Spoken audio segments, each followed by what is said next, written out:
Assalamualaikum warahmatullahi wabarakatuh. Alhamdulillahi rabbil alamin, wassalatu wassalamu ala sayyidil mursalin, amma ba'd. Fa'udhu billahi minasy syaithanir rajim. Bismillahirrahmanirrahim. As-salatu wassalamu alayka ya Rasulullah. As-salatu wassalamu alayka ya Rasulullah. As-salatu wassalamu alayka ya Habiballah. As-salatu wassalamu alayka ya Habiballah. As-salatu wassalamu alayka ya Nabiyallah. As-salatu wassalamu alayka ya Nabiyallah. Wa ala alika wa ashabika ya Nurallah. Wa ala alika wa ashabika ya Nurallah. Nabi terakhir, Nabi terkasih, Nabi Muhammad sallallahu alaihi wa alihi wasallam dalam sabdanya menjelaskan, sebagaimana dikatakan kepadaku oleh Jibril alaihi salam, Allah subhanahu wa ta'ala berfirman, wahai Muhammad, apakah kamu tidak ridha jika ada salah seorang dari umatmu berselawat kepadamu 1 kali, maka aku akan berselawat kepadanya 10 kali. Sallu alal habib. Sallallahu ta'ala ala Muhammad. Sahabat Abdullah bin Mas'ud radhiyallahu anhu meriwayatkan bahawa seseorang pernah melakukan dosa kecil. Selepas itu dia mendatangi Rasulullah sallallahu alaihi wasallam dan menceritakan hal itu kepadanya. Inilah surat Hud ayat 114 yang kemudian Allah turunkan. Wa aqimus salata tarafain nahar wa zulufan minal lail innal hasanati yudhibnas sayyiat dzalika dzikra lidzakirin. Maknanya, dirikanlah solat pada kedua ujung jari, yakni pada pagi dan petang hari, dan pada bagian-bagian malam. Sesungguhnya perbuatan-perbuatan baik dapat menghapuskan kesalahan-kesalahan.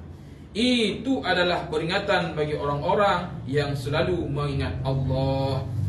Orang tersebut bertanya kepada Rasulullah, apakah ini khusus untuk saya ya Rasul? Nabi tercinta, Nabi terkasih, Nabi Muhammad sallallahu alaihi wasallam menjawab, ini untuk seluruh umatku.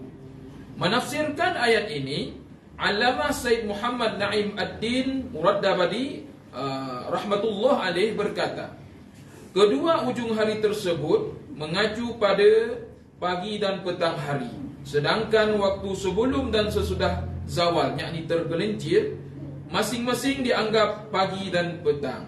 Solat subuh adalah solat pagi hari, sedangkan solat petang adalah zuhur dan solat asar. Solat yang terbagi antara waktu malam adalah maghrib dan isya. Pada halaman 511 Tafsir Suratul Jinan jilid 4 disebutkan, amal-amal soleh ini merujuk pada 5 solat yang disebutkan dalam ayat ini. Setiap jenis amal soleh, baik secara umum maupun bacaan subhanallah walhamdulillah wa la ilaha illallah wallahu akbar. Hal ini menunjukkan bahawa amal soleh dapat menghapuskan dosa-dosa kecil, baik itu solat, sedekah, berzikir kepada Allah subhanahu wa ta'ala, istighfar, ataupun yang lainnya. Sejumlah amal soleh tersebut telah disebutkan dalam hadis, 4 hadis diantaranya, yakni seperti di bawah ini. Yang pertama, solat 5 waktu dari satu Jumat ke Jumat yang lain, dan dari satu Ramadan ke Ramadan lainnya, semuanya merupakan penebusan dosa-dosa yang terjadi di antara keduanya. Hal ini asalkan seseorang itu terbebas dari dosa-dosa besar.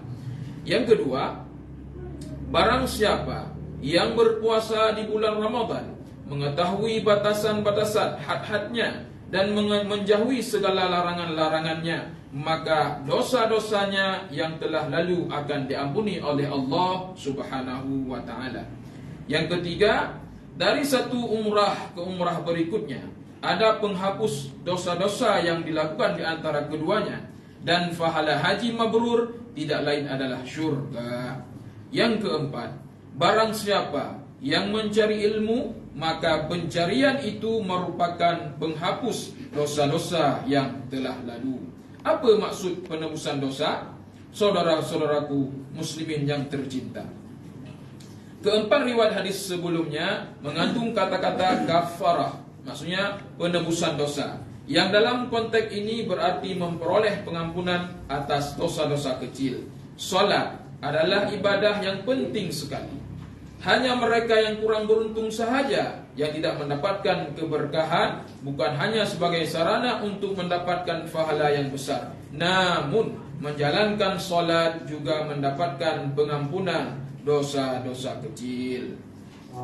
Subhanakallahumma wa bihamdika asyhadu an la ilaha illa anta astaghfiruka wa atubu ilaik. Wassalamualaikum warahmatullahi wabarakatuh.